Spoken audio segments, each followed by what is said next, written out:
Jennifer McGuire. This is my presentation on determination of sex, genes versus hormones. We'll start with an overview of the human sex organs. There are internal genitalia, which are the accessory glands and the ducts. And then we have external genitalia, such as the penis.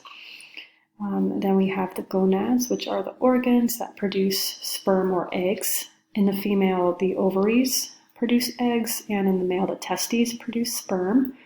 And the ovaries and testes are considered primary sex organs.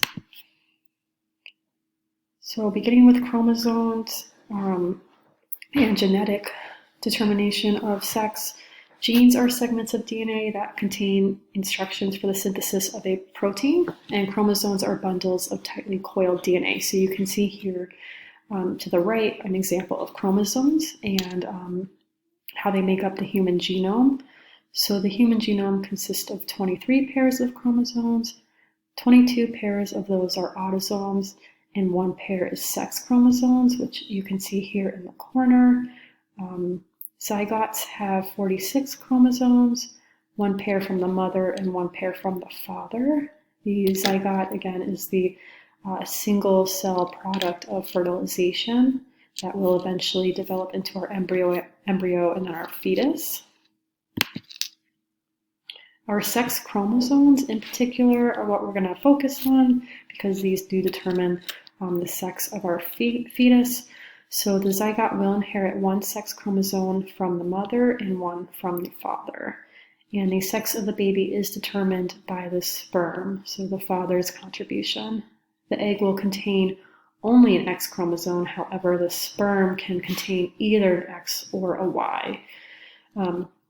So you see here an example of a female chromosome, which is XX, and male chromosome, which is XY, and you can see that the X chromosome is significantly larger than the Y chromosome. So genes determine the primary sex characteristics. Autosomal chromosomes contain genes that determine characteristics such as hair color and eye color. However, sex chromosomes contain genes that determine the primary sex organs of the baby, which we spoke about earlier. The primary sex organs are the testes in the male and the ovaries in the female. So therefore, if the sperm is carrying an X chromosome, the gonads will develop into ovaries. And if the sperm is carrying a Y chromosome, the gonads will develop into testes. And the resulting gonads will then release hormones that will continue the development of the baby's reproductive organs. And we will talk about hormones shortly. The SRY gene is really important in the determination of the male sex. The SRY gene, it's located only on the Y chromosome, and it holds the instructions for the synthesis of the sex-determining region Y protein, or the testes-determining factor.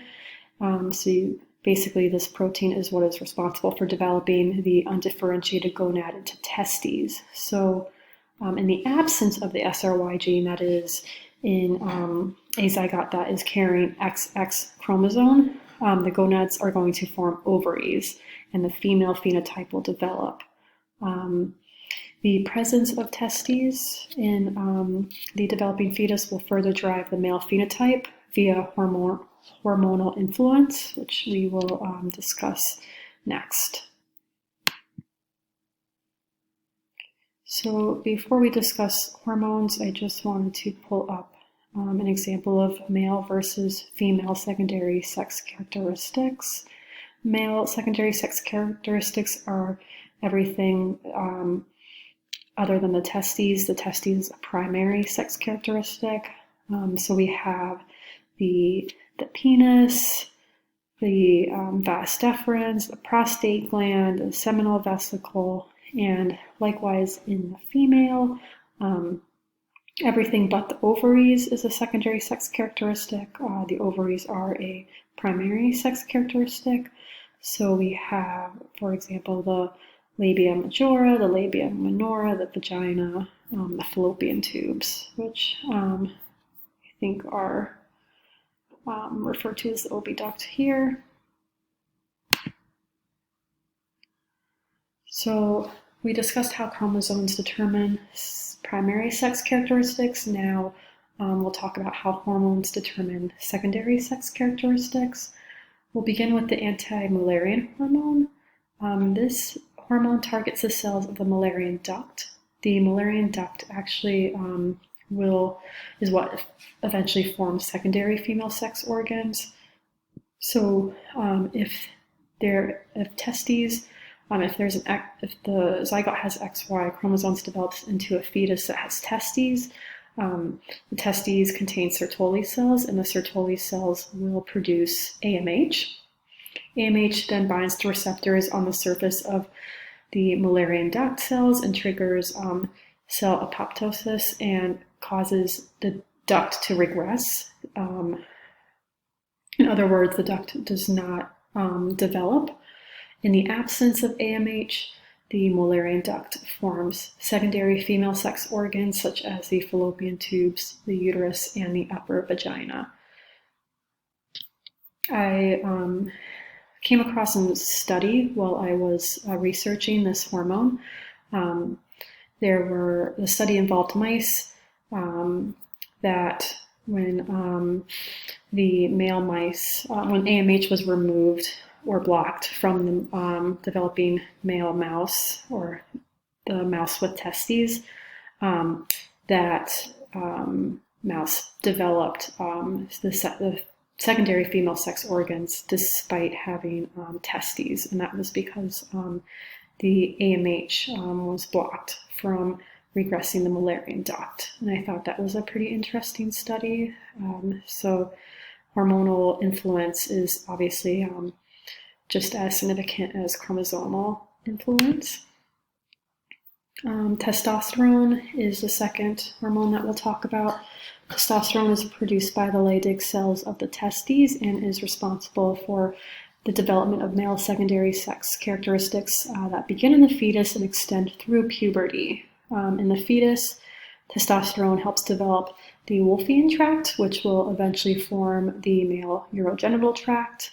It is notable that the female fetus does have testosterone, but it's in such low amounts that it does not contribute to the development of the Wolffian tract, so this tract actually regresses. Testosterone also stimulates testicular descent in the final 2 months of fetal development. In puberty, testosterone deepens the voice, contributes to the maturation of reproductive organs, and to the growth of muscles, body hair, and pubic hair. And testosterone is also linked to aggressive behaviors. So we see that hormonal influence on sex extends beyond the embryonic and the fetal stage, whereas the influence of the chromosomes occurs, only before the fetus is before the fetus is born. Whereas hormones, that influence can be seen as the fetus is born, becomes a baby, and then becomes a young man. So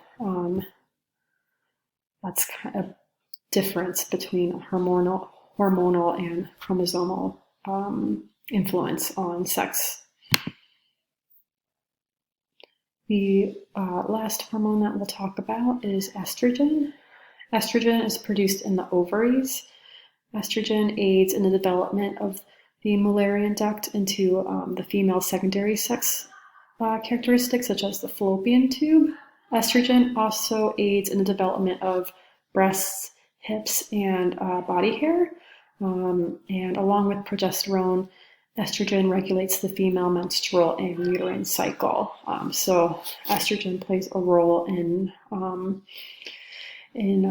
further differentiating the male and the female fetuses. I just wanted to add a note that there is a difference between gender versus sex. They are related, but they are not the same. Sex is defined by the biological and physiological characteristics that differentiate between humans born with XX chromosomes and humans that are born with XY chromosomes. Gender refers to the socially constructed characteristics that define the differences between male and female. And then the concept of gender can differ between cultures and religions.